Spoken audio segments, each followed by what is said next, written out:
Doctor Raghavendra Trivedi ji. Radhe Radhe बोलो। राधे राधे महाराज जी।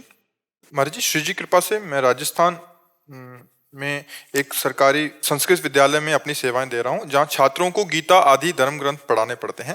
महाराज जी, मुझे गीता जी पढ़ाते समय कुछ श्लोकों में कुछ संदेह था, मैं आपसे उसका समाधान चाहता हूं। किसका महाराज जी, प्रश्न है? हाँ, आपका है महाराज जी। हाँ, क्या? उसमें ये कह रहे हैं कि एक इस तत्व को सुनकर भी कोई नहीं जानता, एक श्लोक में ऐसा लाइन आया था, और यत्न करने वालों में से भी कोई एक भगवान के तत्व उनको तत्व से जानता है। तो इस अलग अलग दो श्लोक। हाँ, जैसे तत्व से जानना है ना, ये बड़ा कठिन है। इसलिए कठिन है कि देह भाव में स्थित है। जैसे आपसे पूछा जाए आप कौन है, तो आपकी दृष्टि देह में आएगी ना। मैं अमुक जगह का हूँ, अमुक हूँ, अध्यापक हूँ, या जो भी आप बोलेंगे, अपने स्वरूप को तो नहीं बोले, तत्व को तो नहीं बोले ना। तो वो दृष्टि ही नहीं है, तत्व दृष्टि ही नहीं है। कोई बिरला होता है जिसकी तत्व दृष्टि होती है। जैसे हमारी जो दृष्टि है ना अपने लोगों, ये देह दृष्टि है। स्त्री देह, पुरुष देह, पशु देह, जड़ चैतन्य, ये हमारी प्राकृतिक दृष्टि है। प्राकृतिक दृष्टि से हमारी जब ब्रह्म दृष्टि आएगी तब तत्व दृष्टि होगी। अभी साधन ही नहीं है ब्रह्म दृष्टि वाला। जैसे दूध में घी है, पर बिना प्रक्रिया के आप नहीं निकाल सकते। प्रक्रिया जब आप करेंगे तभी उसमें, नहीं तो आप दूध में पूड़ी पका के दिखाओ, नहीं ना। ऐसे ही ब्रह्म सर्वत्र है, पर उसकी साधना है। जब तक वो साधन नहीं होगा तब तक वो दृष्टि समझ में नहीं आएगी, वो दृष्टि नहीं आएगी, तत्व दृष्टि जिसे कहते हैं। अब जैसे साधन है जो वेदांत तत्व दृष्टि के लिए आदेश करता है, उसमें पहले सत असत का जो निर्णय करे, ऐसा दिव्य विवेक हो, सत असत का निर्णय करने वाला। तो जैसे विवेक की बात आती है तो ब्रह्म सत्यम जगन मिथ्या, संपूर्ण जगत मिथ्या है, और उसी को हम सत्य मान रहे तो हमारी दृष्टि ही खत्म, परमार्थ वाली दृष्टि ही नहीं है। तो पहला तत्व दृष्टि के लिए पहला लक्षण है विवेक, जो सत असत का तत्काल निर्णय कर दे, उसको विवेक कहते। बिना सोचे विचार करके निर्णय करना नहीं, विवेक वो नहीं होता। विवेक होता है तुरंत, नहीं तो विचार का अवसर नहीं देता काम क्रोध आदि। वो विचार का अवसर नहीं, वो इतना लपेट लेते हैं, इतना तन्मय कर लेते हैं कि मुझे भूख चाहिए, या मुझे गुस्सा आ रहा है, या मुझे भूख लगी है, मुझे प्यास लगी है। ये मेरे को नहीं लगती, इनका अलग अलग धर्म है। इसीलिए तत्व दृष्टि, अब जैसे भूख लगी है तो प्राणों का धर्म है, हमारा थोड़ी धर्म है।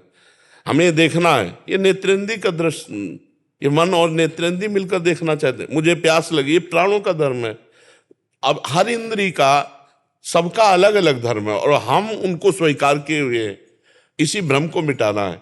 तो पहला है सत असत का विवेक, दूसरा है लोक परलोक के भोगों से वैराग्य, तीसरा है इंद्रिय निग्रह सम, चौथा है मनोनिग्रह, मन का संयम करना, पांचवा है तितिक्षा, भारी सहनशील, मान अपमान सुख दुख निंदा स्तुति सबको सह जाए, और फिर है समाधान।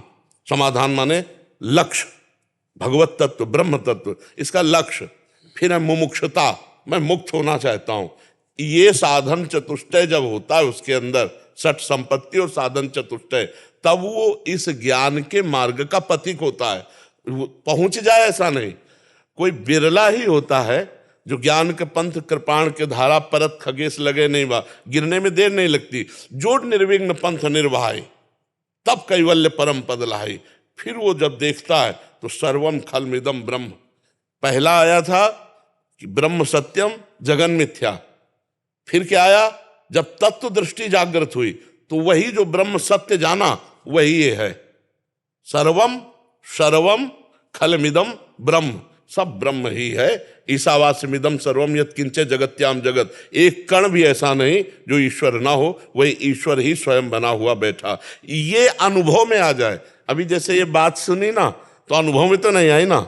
हमें ईश्वर नहीं दिखेगा, हमें पुरुष दिखेगा, हमें स्त्री दिखेगी, हमें दोषी दिखेगा, हमें निर्दोष दिखेगा, हमें बुरा दिखेगा, हमें महात्मा दिखेगा, अलग अलग तत्व दृष्टि नहीं। और जब तत्व दृष्टि आएगी तो भगवान कह रहे विद्या विनय संपन्ने ब्राह्मणे गविहस्तनी स्वनीचय सुपाके चा पंडिता सम दर्शिना।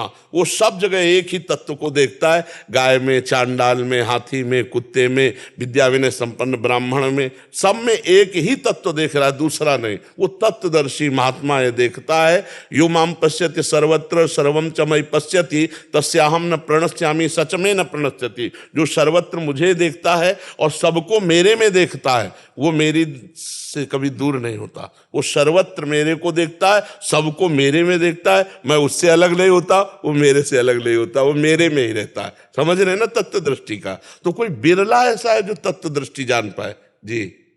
पर जी यही था इनका, तत्व को सुनकर भी कोई नहीं तो जानता, जैसे सुन गए तो जान गए क्या? और बहुत यत्न करने वालों में से भी कोई एक भगवान के इस तत्व को हाँ, जान पाता। यत्न करने वालों में भी कितने फेल हो जाते हैं ना, वहां तक पहुंच थोड़ी पाते हैं। वहां तक तो गुरु कृपा पात्र ही कोई तत्व दृष्टि को प्राप्त हो पाता है।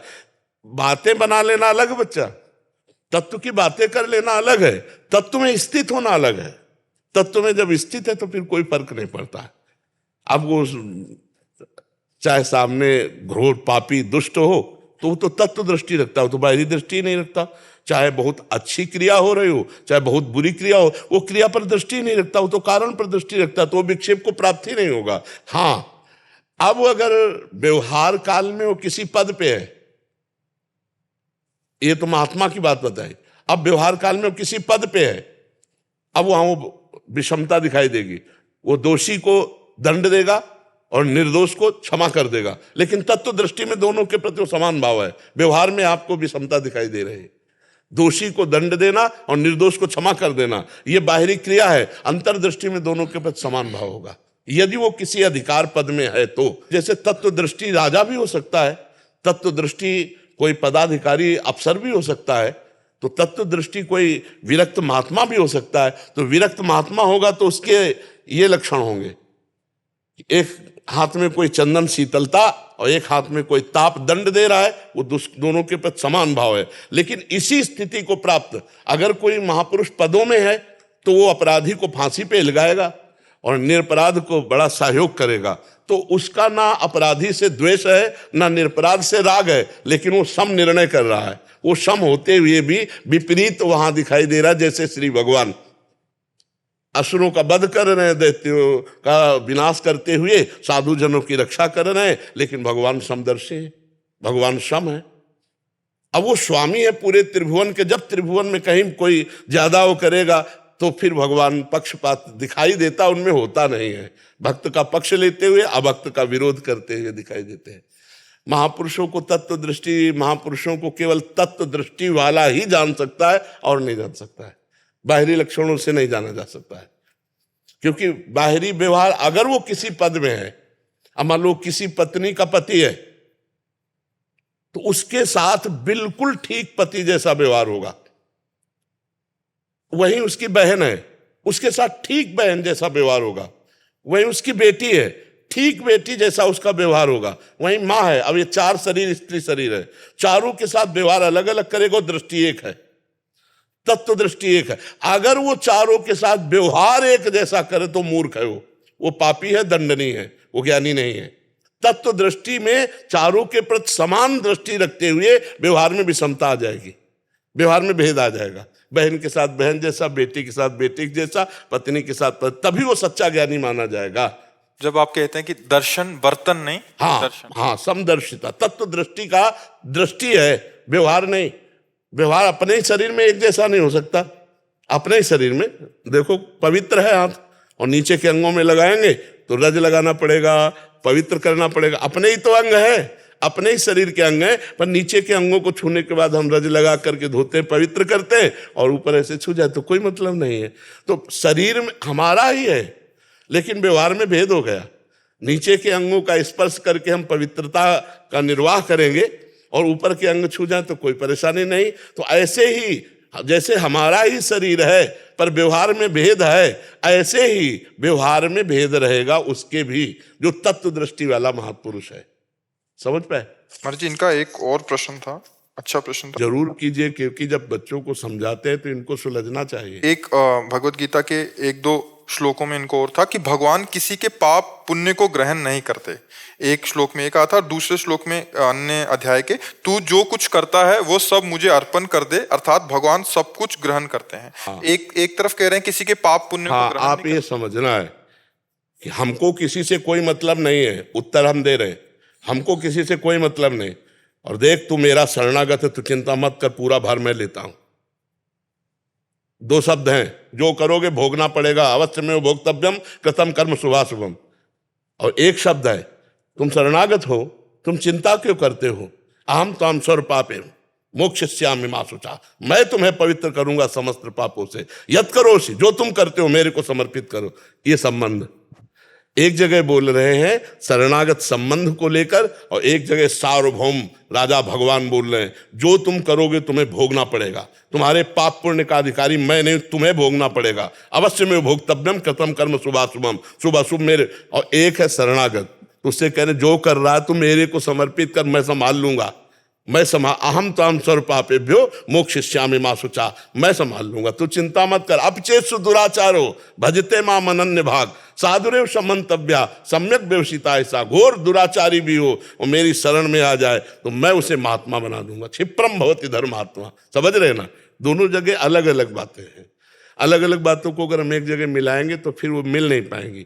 एक जगह राजा बन करके सार्वभौम सिद्धांत बोल रहे हैं और एक जगह पक्षपात शरणागत का ले रहे हैं कि तो जो कर मेरे को समर्पित कर। तो आग में चंदन डालो तो आग, लोहा डालो तो आग, और विष्ठा डालो तो आग, आग अपना स्वरूप प्रदान कर देती है। तो जब ऐसे हो जाते हैं ना तो शुभ अशुभ दोनों भस्म हो जाते हैं, भगवत स्वरूप हो जाता है जीव।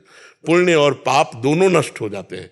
अगर पुण्य भी रहेगा तो सोने की जंजीर है, पाप रहेगा तो लोहे की जंजीर है, बंधन तो दोनों से ही प्राप्त है। पाप और पुण्य दोनों का नाश करके भगवत स्वरूप हो जाता है। आप समझ पाए इस बात को? अगली बात हो गया। आपका उदाहरण मैं कक्षा में रिप्रेजेंट करता हूँ, बहुत अच्छे से समझा पाता हूँ, आपका धन्यवाद। और आपका चित्र लेकर के नाम जप करता हूँ, गुरु मानता हूँ। आप वो आपकी श्रद्धा का विषय है, आपकी भावना का है। गुरु के माने शिष्य नहीं होता, शिष्य के माने गुरु होता है। आपके मानने से होता है। द्रोणाचार्य ने निकाल दिया एकलव्य को, हम शिष्य नहीं मानते, और एकलव्य ने मान लिया तो जो अर्जुन को शिक्षा प्रगट में द्रोणाचार्य जी ने दी उससे भी अधिक प्रवीण एकलव्य हुआ। आश्चर्य की बात है, अर्जुन जी को प्रगट में शिक्षा दी, उनसे भी प्रवीण एकलव्य जी ने भाव से शिक्षा ली, द्रोणाचार्य की मूर्ति बनाकर और उनको गुरु बनाकर। ये तो अपने शिष्य के भाव का है, वो किसको गुरु मान करके क्या प्राप्त कर लेता है, ये उसकी भावना है जी।